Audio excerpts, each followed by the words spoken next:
Praise the Lord. Good morning. మన ప్రభువును రక్షకుడైన యేసుక్రీస్తు పరిశుద్ధ నామంలో యేసుతో అనుదినము అని ఈ పరిచర్య ద్వారా ప్రతిదినము దేవుని యొక్క శ్రేష్టమైన వాక్యం వింటున్న మీ అందరికీ నా హృదయపూర్వక వందనములు. నా ప్రియ సహోదరి సహోదరుడా, ఈ యొక్క గాడ్స్ ఆర్మీ మినిస్ట్రీస్ యూట్యూబ్ ద్వారా ఈ యొక్క యేసుతో అనుదినము అని ఈ పరిచర్య ద్వారా మరి యొక్క వాక్యాలు మీరు వింటూ అనేకులకు షేర్ చేస్తున్నారు. ఖచ్చితంగా ఈరోజు వింటున్న ఈ యొక్క వాక్యాన్ని అనేకులకు షేర్ చేయండి. ఎందుకంటే ఇది పరిశుద్ధాత్మ దేవుడు నన్ను ప్రేరేపించి మరి చెప్పిన మాట ఇది. దీన్ని ఆపడానికి సాతానుడు అనేకమైన ప్రయత్నాలు చేశాడు, నన్ను చాలా శోధించాడు. అయినప్పటికీ కూడా ఆ ప్రభు పాదాల యొద్ద ప్రార్థనతో నేను కనిపెట్టుకొని ఈ మాటను ఎలాగైనా ఆపాలని వాడి ప్రయత్నం, ఈ మాటను ఎలాగైనా నేను షేర్ చేయాలని మరి నా యొక్క తపనతో ఉన్న పరిశుద్ధాత్మ దేవుడు నాకు సహాయం చేశారు. కనుక ఈ మాట మన అందరికీ, ఈ వాక్యం మన అందరికీ కావాలి. చూడండి, మనకి జ్వరం వస్తే మనం ఏం చేస్తామండి? జ్వరాన్ని తగ్గించుకోవడానికి ఏం చేస్తాం? ట్యాబ్లెట్స్ వాడతాం. ఖచ్చితంగా వాడి ఏదో రకంగా ఆ జ్వరాన్ని తగ్గించుకోవాలి. కాల్పోలో లేదంటే ఏమన్నా అడోలో 650 ఏదో వేసుకొని, లేదంటే ఏమైనా ఇంకా ఎక్కువ యాంటీబయాటిక్స్ వేసుకున్నాం, ఏదో రకంగా ఆ జ్వరాన్ని మనలో ఉంటున్న ఆ యొక్క వైరస్ని తొలగించుకోవాలనుకుంటాం. అలాగే మరి మనకు లోపల జరుగుతున్న ఆ యొక్క బాడీలో జరిగిన దానికి ట్యాబ్లెట్స్ వాడతాం.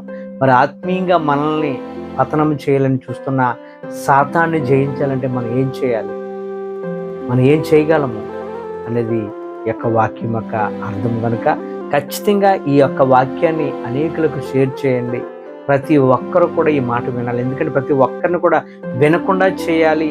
ఏదో రకంగానే నేను ఈ టాపిక్ను చెప్పాలని అనుకున్నాను. ఒక వాక్యం చదువుతుండగా అది ఆ వాక్యం ఏంటంటే యిర్మీయా గ్రంథము 9వ అధ్యాయం 21వ వచనం నేను చదువుతుంటుండగా ఈ వాక్యం చెప్పాలని 21వ వచనం ఉంటుంది. వీధులలో పసిపిల్లలు లేకుండాను, రాజమార్గములలో యవ్వనులు లేకుండాను వారిని నాశనము చేయటకే మరణము మన కిటికీలను ఎక్కుచున్నది, మన నగరులలో ప్రవేశించుచున్నది. సాతానుడు మనల్ని ఎంతగానో ఉంచి ఉన్నాడండి. చాలా దగ్గరగా, మనకు చాలా దగ్గరగా ఉన్నాడు. కనుక మన యొక్క యవ్వనులను, మన పసిపిల్లలను వీధిలో లేకుండా వాడు నాశనం చేయాలని చూస్తున్నాడు. అలాగే మరణము మన కిటికీలను ఎక్కుతుందంట. ఈ మాట వినడానికే భయం వేస్తుంది కదండి.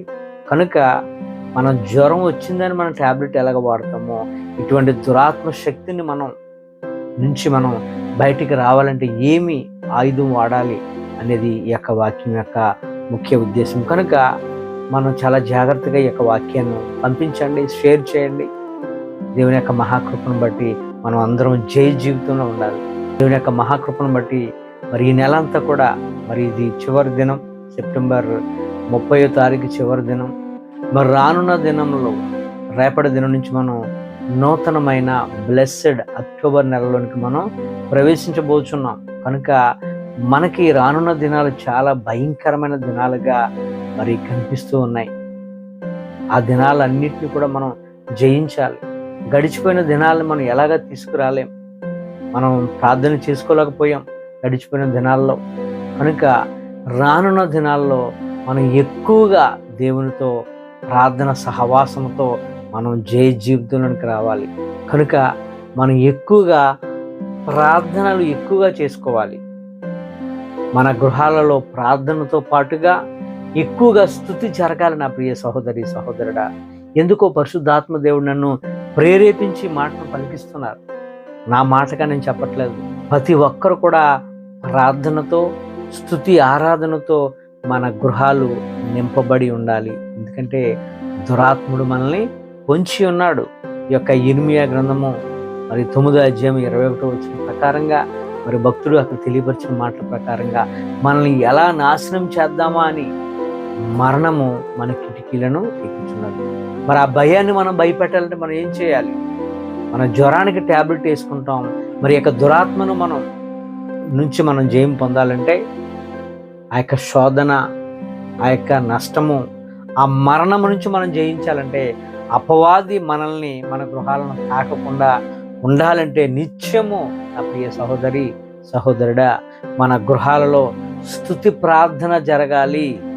స్తుతి ఆరాధన జరగాలి. దేవుని ప్రార్థించటంతో పాటుగా మన గృహాలలో నిత్యము ఎక్కువగా స్తుతి జరగాలి. ఎందుకంటే ఆయన ప్రార్థన చేస్తే దేవుడితో మనం మాట్లాడతాం. ఆయన మన సన్నిధికి రావాలి, మనలోనికి రావాలి. మన గృహంలోని దేవుని యొక్క ప్రజెన్స్ ఉన్నప్పుడే దురాత్మ శక్తి మన గృహాన్ని చూడలేదు. కనుక ఆయన స్తుతులపై ఆసీనుడు కనుక స్తుతులు ఎక్కువగా మన గృహాల్లో చెల్లించేవారిగా ఉండాలి. మీ గృహాలలో ఎక్కువగా స్తుతులు జరగాలి. నా ప్రియ సహోదరి సహోదరుడా, నిత్యము మన గృహాల నుండి ప్రార్థన ధూపము దేవుని సన్నిధికి వెళ్ళాలి. మన ఇంటి నుండి దేవుని సన్నిధికి చేరాలి. ప్రతి ఒక్కరి ఇంటి నుండి ప్రార్థన ధూపము, స్తుతి, ఆరాధన ఎక్కువగా జరగాలి. మనము మన ఇల్లు ప్రార్థన ధూపముతో నింపబడాలి. ఈ విషయం తెలియపరచడానికి నేను ఎంత ప్రయత్నించానో, చాలా ప్రయత్నిస్తున్నాను. కానీ నన్ను అడ్డు పెడుతూ ఉన్నాడు. ఈ మాటలు చెప్పకుండా ఆపాలని ఏవేవో థాట్స్ నాలో రప్పిస్తూ, ఏవేవో ఇంకొక రకమైన మాటలు చెప్పాలని డైవర్ట్ చేస్తూ ఉన్నాడు దురాత్ముడు. ఎన్ని ఆలోచనలు పెట్టాడంటే చాలా ఆలోచన పెట్టి నన్ను చాలా డిస్టర్బ్ చేశారు. చాలా టైం కూడా అయింది. ఇప్పుడు నేను చాలా పోరాడి ఎలాగైనా సరే నా ప్రియులకు ఈ మాట తెలియపరచాలి. సాతానుడు పొంచి ఉన్నాడు. వాడి నుంచి మనం బయటికి రావాలంటే ప్రార్థనా స్తుతి జరగాలని మరి నేను ప్రార్థన ద్వారా మాట్లాడుతుండగా మరి దేవుడు, పరిశుద్ధాత్మ దేవుడు నన్ను బలపరిచి మరి వాడిని జయించే శక్తిని దేవుడు నాకు ఇచ్చారు. పౌలు భక్తుడు తెలియజేస్తున్నాడు, మనం పోరాడుచున్నది శరీరులతో కాదు కానీ ప్రధానులతోనూ అధికారులతోనూ ప్రస్తుత అంధకార సంబంధాలకు లోకనాథులతోనూ ఆకాశ మండలమందున్న దురాత్మ సమూహంతో పోరాడుచున్నాము. కనుక రానున్న దినాలు చాలా భయంకరమైన రోజులు రాబోతున్నాయి. నా ప్రియ సహోదరి సహోదరుడా, మనం ప్రతి దాంట్లో, ప్రతి విషయంలో మనం ఎక్కువగా దేవుని మీద ఆధారపడాలి. మనం ఎక్కువగా ప్రార్థనలో గడపాలి దేవుని దగ్గర. ఇంట్లో నుంచి మనం బయటకు వెళ్ళేటప్పుడు, ఆఫీస్కి ఏ పని మీద బయటకు వెళ్ళేటప్పుడు ప్రార్థన సహాయం లేనిదే ఒక్క అడుగు కూడా బయట పెట్టొద్దు. చూడండి, మనం కార్లలో, బైకుల్లో బయటకు వెళ్ళేటప్పుడు హెల్మెట్, సీట్ బెల్ట్ ఎలాగైతే పెట్టుకుంటామో ఖచ్చితంగా పెట్టుకుంటాం. అలాగే మనం ఇప్పుడు బయటికి అడుగు పెడుతున్నాము అంటే ఖచ్చితంగా ప్రార్థన, స్తుతి లేకుండా ఎవరు బయటకు రావద్దు దయచేసి. ఈ రెండే మనకు రక్షణ, కాపుదల. ప్రార్థన, స్తుతి మనకు రక్షణ, కాపుదల. పొరపాటున మనం మర్చిపోయి బయటకు వచ్చేసాము అంటే ఏదైనా జరగచ్చు. వాడు ఏదైనా చేయొచ్చు మనల్ని. మనకి సపోర్ట్ ఉండదు ఆ రోజు. కనుక మర్చిపోవద్దు. ఖచ్చితంగా ప్రార్థన, స్తుతి ఒక్క పాటన్నా పాడుకొని దేవుని నామాన్ని గణపరిచి చిన్న ప్రార్థన చేసుకొని అడుగు బయట పెట్టు. అంతేగాని ప్రార్థన లేకుండా, స్తుతి లేకుండా అడుగు అస్సలు బయట పెట్టద్దు. నా ప్రియ సహోదరి సహోదరుడా, మీ పిల్లలు కాలేజీకి వెళ్ళేటప్పుడు, మీ భర్తలు ఆఫీసులకు వెళ్ళేటప్పుడు, మీరు పనులకు వెళ్ళేటప్పుడు, మీరు ఇంట్లో పని చేసుకున్నప్పుడు ఖచ్చితంగా ప్రార్థన, స్తుతి జరిగిన తర్వాతే మీ పిల్లలను బయటకు పంపండి, మీ భర్తలను బయటకు పంపండి, అలాగే మీ భార్యలను బయటకు పంపండి, మీ కుటుంబస్తులను బయటకు పంపండి. తప్ప ఈ రెండు జరగకుండా అస్సలు ఒక్క అడుగు కూడా ముందుకు వెళ్ళి కావస్తే ఆ రోజు ఆబ్సెంట్ అన్న పెట్టేసుకుని ఇంట్లో నుండి ప్రార్థన చేసుకుని తప్ప ఈ రెండు జరగకుండా అస్సలు బయటకు వెళ్ళొద్దు దయచేసి. ఎందుకంటే సాతానుడు పొంచి ఉన్నాడు. మీకు భయపడడానికి మాటలేం చెప్పట్లేదు. నేను అంత గొప్పవాడిని కూడా కాదు. ఎందుకో దేవుడు నన్ను ప్రేరేపించి ఈరోజు పరిశుద్ధాత్మ దేవుని ఆలోచనలోనూ, అలాగే నేను రాస్తున్న పెన్నును ఎందుకో ముందుకు తీసుకొని వెళ్తున్నాడు. నా ఆలోచన కూడా ముందు పెడుతున్నాడు. నేను రాస్తున్నాను, నేను చెప్తున్నాను. కనుక ఇది నా మాటగా మీకు చెప్పట్లేదు. ఇది నా మాట కానే కాదు.